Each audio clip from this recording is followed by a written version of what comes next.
Chapter 3. Lina. My school years went by fairly uneventful. Before I knew it, I was in junior high school and all around me it seemed like nothing had changed.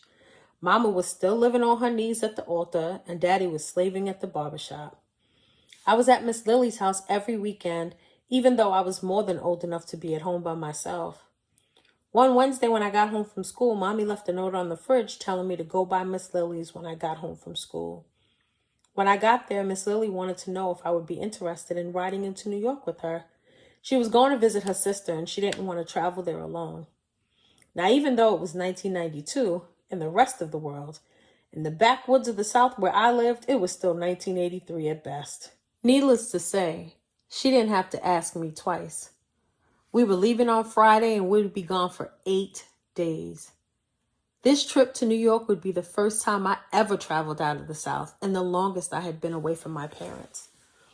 Those next few days felt like weeks. I packed and repacked and packed again. I pulled out all the stops.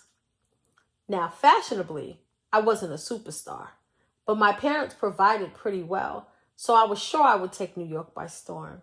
On Friday morning, my father dropped me and Miss Lily at the Bamberg, South Carolina Amtrak station, northbound. I was so anxious it seemed like I had to pee every 5 minutes.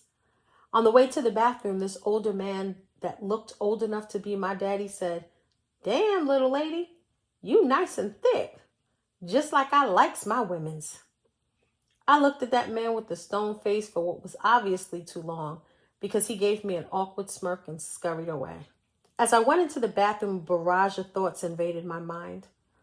I thought about why this man thought I was so pretty, but in my town, hardly any boys ever tried to talk to me. I mean, when I look at myself, I think I like what I see. And I often catch guys looking at me, but here I was 16 going on 17 and had never as much as kissed a boy. It's kind of strange. I consider myself to be popular in school. My friends are always complimenting me on how I dress and how my hair is, but they are the only ones I seem to get attention from. I snapped back into reality when I realized I almost peed all over my shoes trying to hold my ass up above the toilet seat. I hurried out of the restroom and back over to Miss Lily just as the train was coming. The ride seemed like forever. I would make myself go to sleep just so I could wake up and be there, but every time I woke up, it felt like I had slept for hours, but it had only been 45 minutes or so. After cutting up with Miss Lily for a while and falling back to sleep, I finally felt the nudge from her telling me we were here. I was in New York. I remember trying to hold down my excitement and trying to be sympathetic to Miss Lily and not push her into Grand Central Station. I walked out of the terminal and couldn't help but feel like Alice in Wonderland when she fell through the rabbit hole. I was in a completely different world. My anxiousness turned to nervousness as I gripped my bags closer and walked slowly and tightly next to Miss Lily. As we got closer to the door, I instantly noticed the temperature difference. Why didn't anyone tell me New York was close to Alaska? It was freezing. There was no blending in because I was in New York in October with sandals and a skirt on. Miss Lily at least had an advantage over me. She wore a sweater. Just as we approached the door, leading to the busy street, I saw a woman that so closely resembled Miss Lily. Had it not been for the shade darker she was, I would have gotten the two mixed up. "Hey girl," the woman says as she hugged Lily and kissed her on the cheek. "Hey little sis," Lily said. "Lina, this is Renee, my little sister." "Hi, Miss Renee," I stated. The rest of the evening seemed like a blur. I hardly got to take it all in. It seemed like we were rushing everywhere, rushing to get into the car, rushing to drive into Brooklyn, rush, rush, rush.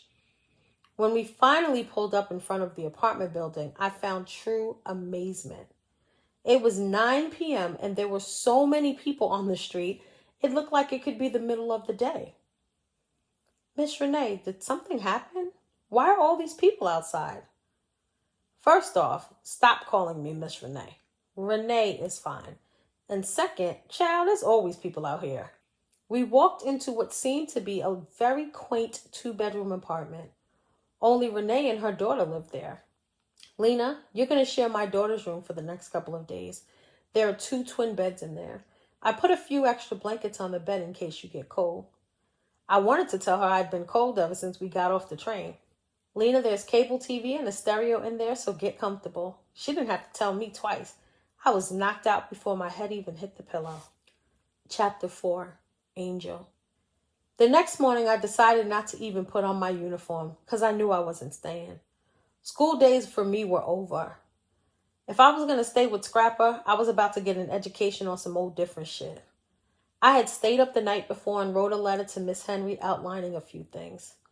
I wanted her to know that if she had ever questioned the reason why she got up every morning and dealt with ungrateful parents and their little crumb snatchers for a bullshit-ass check, that she had in fact made a difference. She put so much effort into making sure I pushed myself to my fullest potential and always made me think outside the box. The way she brought extra books into class for me to take home because she knew I was reading and thinking way beyond the other girls in my class. She didn't talk to me as a child. She saw something in me that no one else did. When others thought I was just a loner with an attitude problem, Miss Henry knew I wasn't isolating myself. I just didn't have time for the bullshit that was going on around me. I needed her to know that I would never forget her. I didn't know much about her, but if she was married, I hoped that she was with a man that treated her like the queen that she was. I hoped that he looked at her with the same admiration, respect, and love that I looked at her with.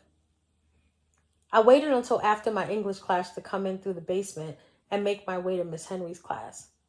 I walked in just as she was gathering some papers on her desk. She looked at me when a wide smile spread across her face. "Good afternoon, Angel." "Good afternoon, Miss Henry." "Missed you in class today." "I miss you every day." "Watch your mouth, Angel." I smirked and sat down on the chair next to her desk. "Why aren't you in uniform?" she said. "'Cause I'm really not here today." Miss Henry smirked again. "You look here to me." I looked up at her, our eyes met, and I felt myself getting lost in her eyes. I snapped myself back and said to her, "Listen, I came to drop this off to you. Read it later." I put the letter down on her desk and headed towards the door. I reached for the knob. "You're not coming back, are you, Angel?" There was a long pause. I took a deep breath and replied, "No, I'm not." "In that case," she said, "call me Denise." Goodbye, Denise. I headed back towards the house after stopping off at McDonald's to get what to me is the breakfast, lunch, and dinner of champions. A supersized fry and a Powerade. As I walked back to Scrappers, I reflected on all that had taken place over the last 24 hours. I asked myself why, if I had just lost my mother yesterday, was I hurting so much about losing Miss Henry today? As a matter of fact, where was the crying and mourning that most people do after they lose a parent? I mean, I know I loved Angela, but why wasn't it hurting more? I pondered if something was wrong with me. Was I crazy? I walked into the pool hall and headed towards the back. Knocked on the door and got the usual response. "Who the fuck is it?" "Joe." "Joe who?" "Joe mama, nigga, open the door." Bino opened the door with a smile and retorted, "Your mouth is too fucking smart." I smiled and walked past him. Scrapper was sitting behind the desk, drinking and laughing it up with some random guy. He saw me, smiled, and said, "Everybody out. I need some time to talk with Angel." "So," he said, "what's the game plan?" "I don't know. You tell me." He all of a sudden got a serious look on his face. "Angel, why didn't you tell me what happened with Angela last night?" What was I going to say? "You could have had me call the police, ambulance, or something." "What good would that have done? She was already dead." Scrapper lowered his head. "Angel, what happened to your mother is tragic, and it shouldn't have happened." "Yeah, well, it did, and now we here." Scrapper got the hint that I obviously didn't want to talk about Angela. "Okay," he said. "So what you going to do about school?" "I already took care of that." "Well, what you mean by that?" "Look, Scrapper, let's cut the bullshit. You know you don't give a fuck about me in school, so what's it going to be?" Scrapper looked at me, but looked like his mind was someplace else. He started talking and I just looked at him to make sure I didn't miss anything. I wanted to be sure that I took it all in because there's no room for error in the line of work that Scrap is in. Well, in the line of work that I'm now in. Chapter 5, Lina. I can't remember what I was dreaming about, but I do remember being scared out of my skin when I saw a figure standing over me. In a low and sensual voice, I heard, "I'm sorry, Ma. I didn't mean to scare you." At that moment, the oddest feeling washed over me. It was like a tingly butterfly feeling. "No problem," I said.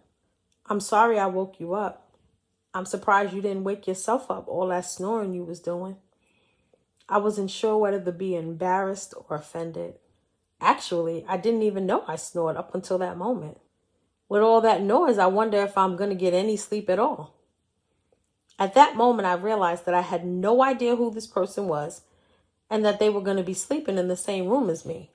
As a matter of fact, I don't remember Miss Renee saying she had a son.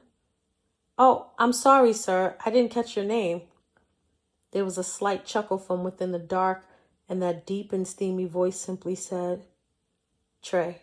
There was a long silence, and for some reason, I found myself so intrigued by the stranger that lay in the dark. "What time is it?" I said, for lack of a better conversation sparker. "Why, you got somewhere to go?" "No, I was just curious. I felt as if I've been sleeping forever."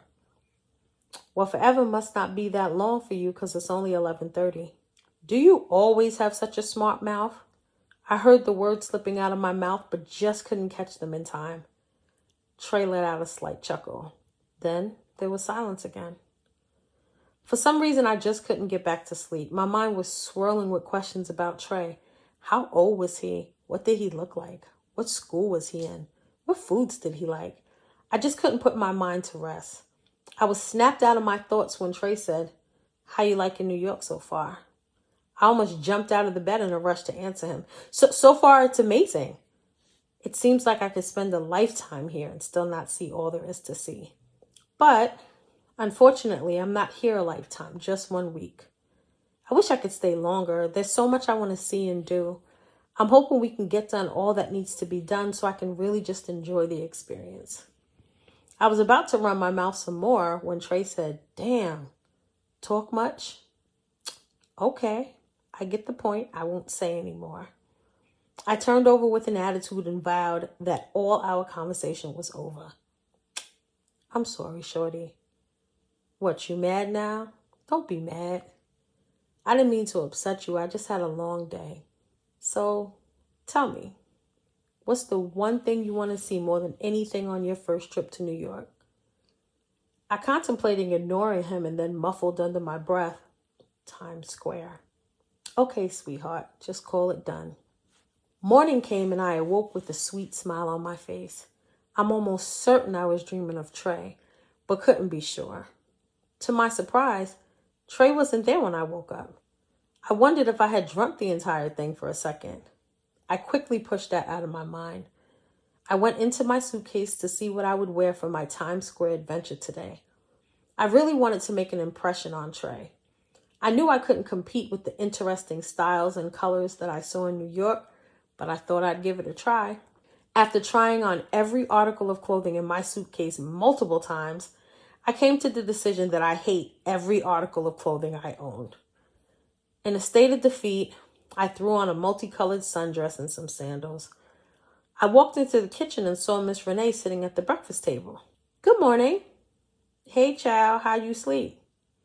"Good," I said, very comfortable. "That's good. Well, have a seat.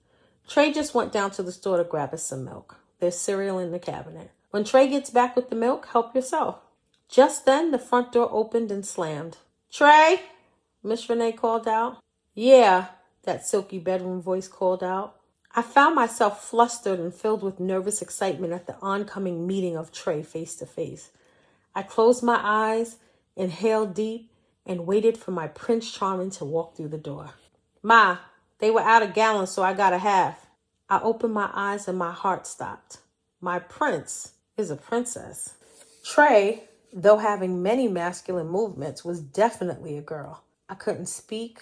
I couldn't think. "Good morning, chatterbox." Trey turned to face me head on. Cat got your tongue?